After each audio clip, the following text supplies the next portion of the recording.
Right then, another kit video. This is my bag, already packed for tomorrow morning for setting off on the coast to coast, St. Bees to Robin Hood's Bay, 191 miles. Planning at the moment on trying to do it in 9 days, and we'll see how that goes. I can lengthen it if need be. This is a roughly 8 kilogram pack, but it includes about 3 kilograms of food for give or take sort of 6 days worth of food, and I'll pick stuff up on the way. So let's have a look at what I'm going to be bringing with me for this October, end of October hike across England. Okay, so just starting on the outside of the pack, on the top I've got my new tent. Put it in a waterproof dry bag because it's going to be on top. And this is the X-Mid, but it is the X-Mid Pro. So I've got my peg bag here. I've got 4 gold Easterns. I've got 4 MSR Groundhog type pegs. These are actually from Nordisk, slightly twisted, good grip. And these are the titanium pegs. I'm just trying to remember the brand. I'll remember in a second. Vargo. It's the Vargo titanium nail, and there are 4 of those. I've also got a couple of seat summit guidelines as well. So those are all in treadlight gear, zipped peg bag, and then there's the tent itself. Weights I'll put in the description. This is about 450 grams, this tent. In the outside pockets I have got, well first of all I've got Gnomin Roamin, and now I lost Roamin on the Pennine Way, and Poppy has very kindly crocheted me his cousin. So Gnomin Roamin will be accompanying me and hopefully staying attached this time. So I've got my cook pot. This is the SOTO thermostack, but it's the sort of the middle of it, if you like. There is a bigger mug that goes with it, which I took on the Pennine Way. This is the smaller one. So I'll just be using that to boil my water. And then this bit here, that just acts as a thermal mug, so I can make my coffee in that. And then I've got a double walled mug to keep the coffee warm, and I can drink that on the go.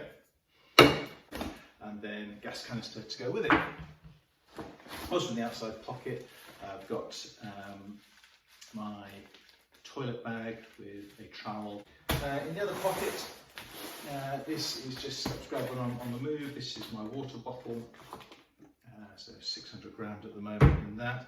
And then I've also got, because I put them in the pack to start with, I've got some of my food. So these are snack bars for the day. These are real meal bars. They are complete nutrition in one bar. They're about 150 grams. Yeah, exactly about 150 grams. And I tried these on the Lake District walk in the summer, and they are really delicious. So that is going to be sort of breakfast and snacks during the day. I'll sort of eat one of these a day. I've got 8 of these in total. The only other thing on the outside are my Crocs, a couple of other things actually. So I've got my Crocs, also in my Crocs I've got a couple of other bits and pieces. I've got my water filter, which is the pure clear filter. This filters viruses as well as everything else, and this is particularly important for me for the majority of the walk, where I'm going to be going through farmland, low-level rivers, so this just gives me a bit of peace of mind, but I will always try to fill up from taps where possible. I've also got my stove here for the cook pot. This is, I did think about bringing the BRS stove, but this is the Windmaster. It's not much heavier, and it's much better in the wind. I mean, it's the Windmaster. So that is my cooking stove, and then I've got the Triflex pot support to go on top, and which I forgot on my last trip. This is a handle pot gripper to pick the pot off the stove when it's hot. That is, oh, and the only other thing on the outside is my towel. Yep. So this just sort of kitchen cloth. I'm going to use for two things. I'm going to use this for wiping me down when I've had a shower, and I'm also going to use for wiping the tent down. It's DCF, so it doesn't absorb water, so I can just wipe the water off with this, and that'll pretty much dry it well enough. So that's also on the outside of the pack. Now, inside. Now this pack is rather tightly packed at the moment. The Zpacks Sub Nero pack I took on the West Highland Way.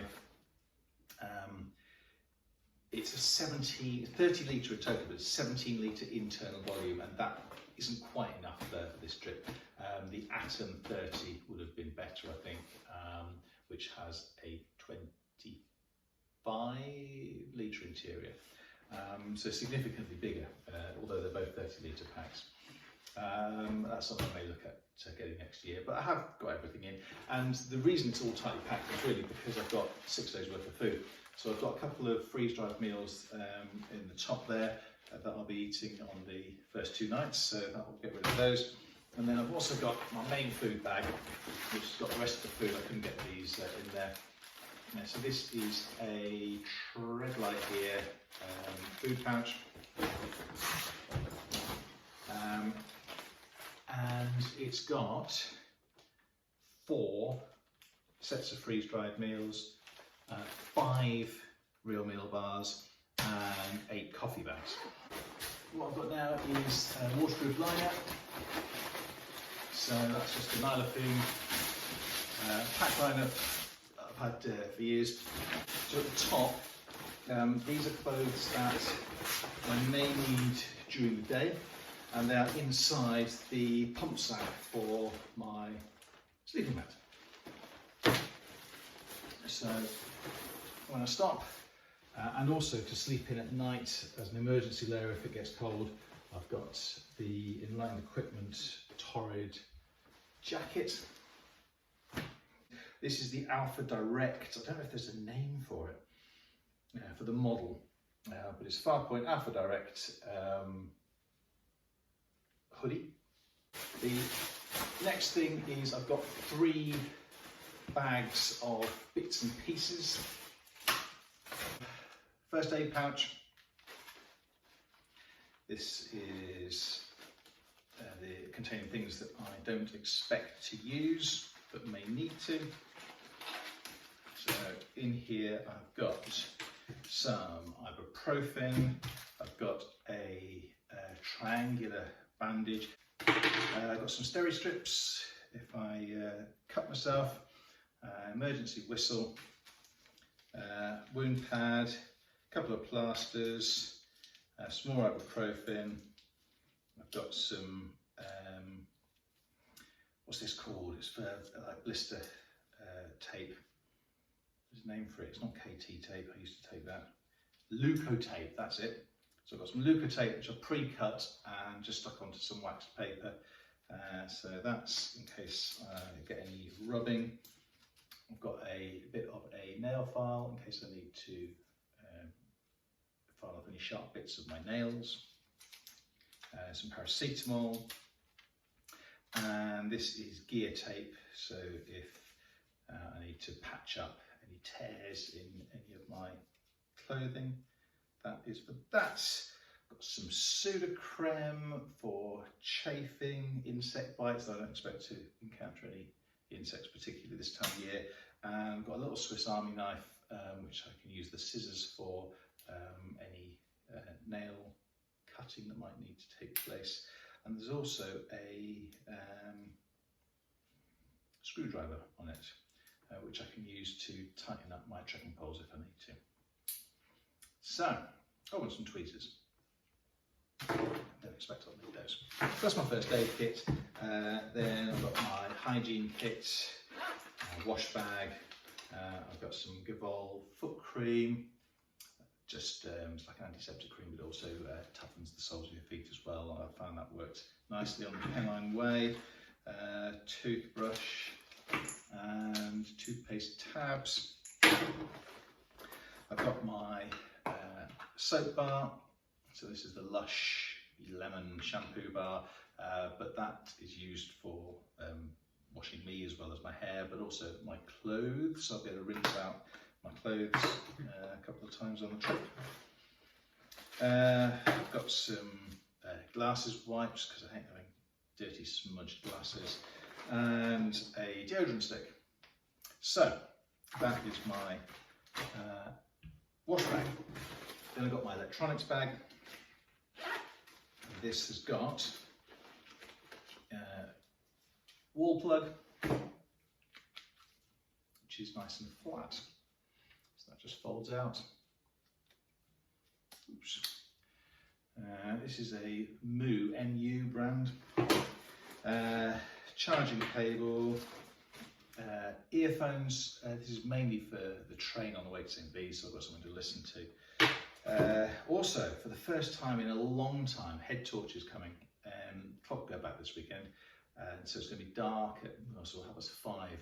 So I'm probably going to be setting up my tent in darkness, maybe walking in the dark for a bit as well. So head torch. This is the Petzl Bindi head torch I've had for years. Another cable. That's the cable to charge my head torch, cable to charge my phone, and Nightcore 10,000 milliamp power bank. So those are my electrics, and that is almost it. Just 2 more things in here. The next thing is spare clothes. Now I've put these in another stuff sack. This is the stuff sack that comes with the Enlightened Equipment Enigma quilt, and it's really soft. So this works like a brilliant pillow, and you can sort of see already how kind of squidgy it is. So some of the things in here I will be wearing. Some nights I might be wearing everything, so I do have another pillow as well, but this is where I'll be keeping any clothes that I'm not wearing at night, and making that into a nice pillow. It also keeps things just organised inside my rucksack. So in here, because it is so cold this time of year, I have decided to go full in with the Enlightened Equipment. So I've already got the torrid jacket, which I'll be wearing during the day, but at night the torrid jacket is a insurance in case it gets really cold. I've also got these torrid booties, again as insurance. I'm not particularly expecting to need these, maybe 1 or 2 nights. I think it's going to get down to 0 1 or 2 nights, so these are in case I need them. I have got some sealskin waterproof socks for the days where it's going to be raining all day, which looks like maybe only 1 day, although there is rain forecast quite a bit, but not constantly. I've got a spare t-shirt. I did wonder whether to bother with this, but there's a couple of nights I'm going to be eating at a pub, so having something that doesn't completely stink is probably not a bad idea. This is Outdoor Research, incredibly lightweight. It's about 80 grams, something like that. Spare pair of underpants. These are the Zpacks Volt Boxer Brief. By far the comfiest underwear I have ever had. So these are my sleeping socks and camp socks. These are Drew Brady sleep socks. So the idea is that I'm going to wear a fleece layer at night. So I've got fleece socks, and then I've got the Apex insulated boots, or I've got an Apex insulated layer on top if I need it. So fleece layer is my base layer, with an extra layer if needed. So those are the fleece socks. My fleece trousers. These are Decathlon Quetcher insulated trousers, not insulated, sorry, fleece trousers, and they're fine for going to the pub in as well. They look vaguely normal. And then the torrid pants, trousers to you and I. So yeah, these are my emergency if it gets really cold layer, because my sleeping bag or sleeping quilt is a -1 rated quilt, which means that it will be fine to about +4 with layers. So there are some nights where it is forecast to be 0, so I'm likely to need everything. Most of the nights are not. So if I have one night where I'm too cold, then I'm just going to deal with that. So, two more things in the back. I've gone backwards and forwards on my sleeping pad. I've come back to the big Agnes Rapide SL insulated. It is my heaviest pad and by far the most comfy. It's 680, I think, something like that. And lastly is my quilt. This is in a Treadlight, no, it's not a Wild Sky Gear packing cube.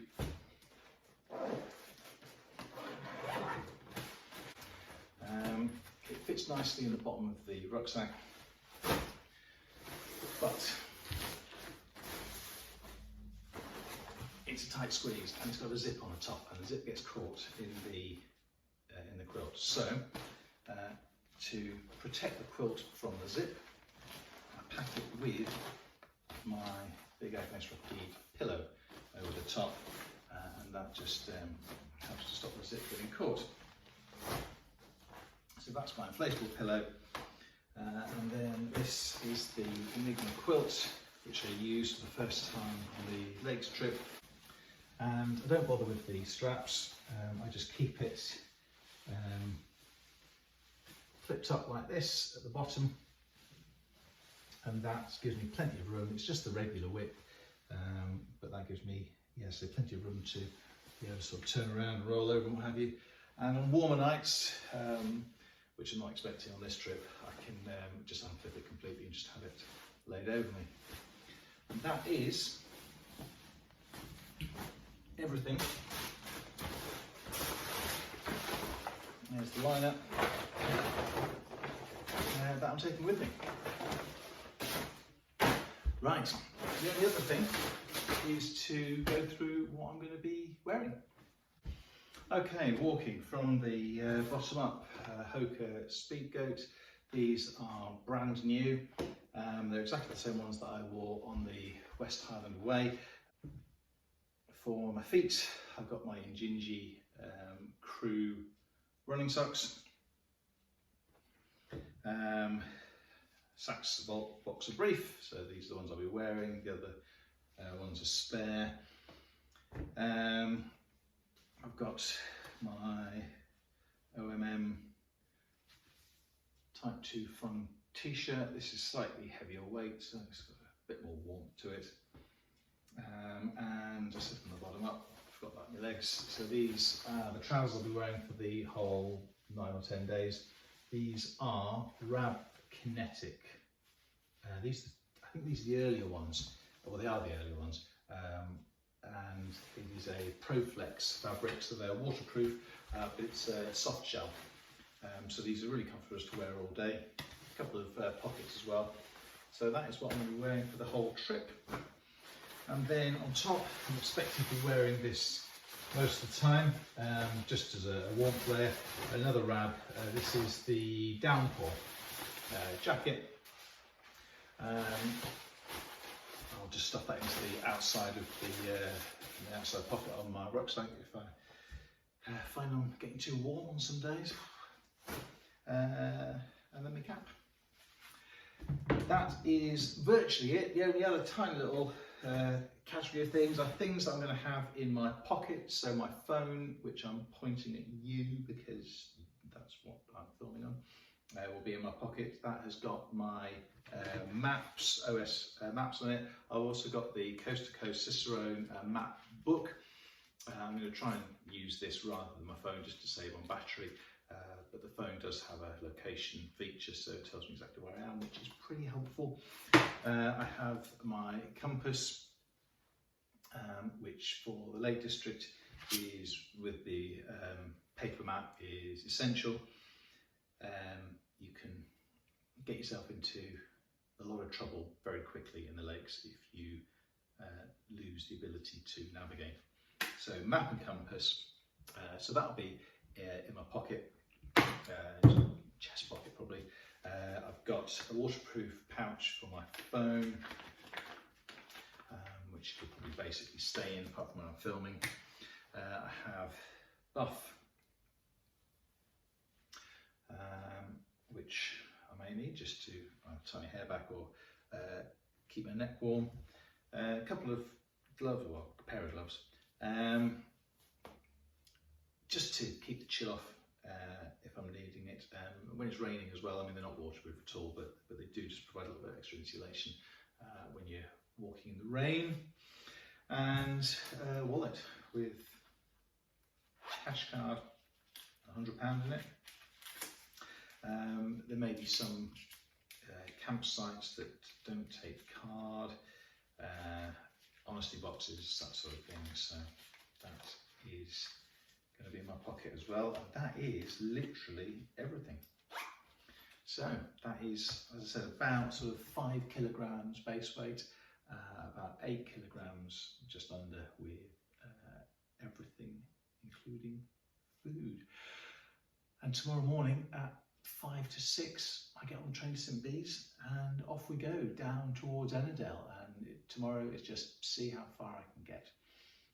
It's likely that there's going to be a bit of a wait before you see that bit of the video, but I look forward to editing it and sharing it all with you as soon as possible.